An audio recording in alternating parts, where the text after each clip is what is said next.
ilgai jie ten visai bando įgyvendinti, bet vis dėlto gal geriau mažos ir realiai gyvendinamos idėjos, kaip pavyzdžiui Vilkaviškyje sugalvojo. Rūstus Vinco Kudirko žvilgsnis lydi visus, kas tik užsuka į Vilkaviškio savivaldybę. Ne tik paprastus miestiečius, bet ir tarybos narius, skubančius į eilinį posėdį, branginti šiukšlių išvežimą. Kaip valstybė valdom. Tačiau Kudirkos akys ne vienintelės, nuo kurių žvilgsnio valstybės valdytojams truputį nejauku.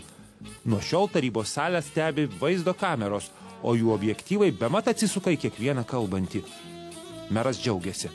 Įpareigoja labiau pasverti kiekvieną žodį, sprendimai, kad būtų geresni, kokybiškesni. Manot, pagerino sprendimų šitą sistemą? Nelabai manau.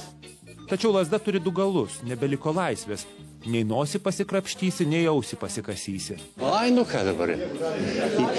Žmogus yra natūralus, kaip sakoma, padaras, jeigu krapštausi, reiškia jam nešti.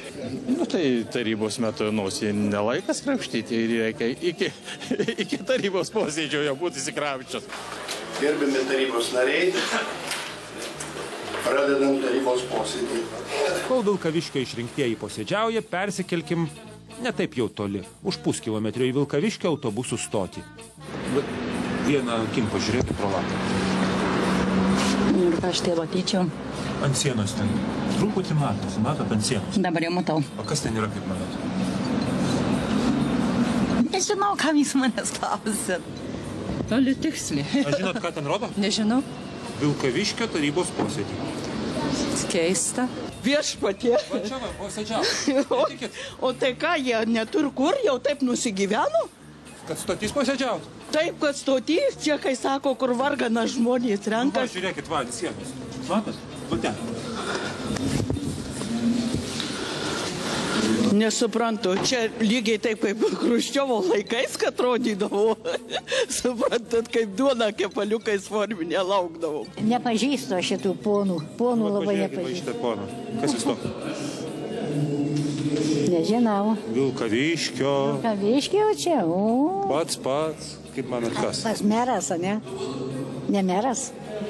Meras? Meras, nu. Ar įdomu ant sienos matyti merą? Ne, niekada. Niekada neteko. Nu, teko vieną kartą matyti, specialiai nuėjo pažiūrėti, kaip parodėt, kaip pakartojo, žinoma, seno tarybos posėdžio medžiagą. Kaip jautėtės? Normaliai. Šiuolaikinių technologijų pagalba perkelti tarybos posėdį į autobusų stotį jos direktoriaus Algimanto Ankevičiaus idėja. Nu, jie praktiškai tai savo aparatūrą ten konstravo, o mes čia pamatėm, kad jie daro, nu tai mes ir norėjom tokią naujovę. Deja, žiūrovų nedaug, guodžiasi direktorius. Tikėjausi, kad daugiau domėsis, bet yra taip, kaip yra. Tačiau netiesa, kad žmonėms politika nerūpi. Ir dar kaip rūpi. Nu, jūs nenorite juos pažiūrėti? Mūsų, tai aš pakalėčiau. O jūs irgi nenorite kažko? Aš pažiūriu, kai reikia. Nu, šiaip pakankamai dažnai žiūriu. O apie ką jie kalba? Apie visokius, kas mokesčiai, ten viską savo, ką pasikelt. Labą dieną. Jūs vienintelis taip tarsi žiūri. Valyk. Ką? Valyk.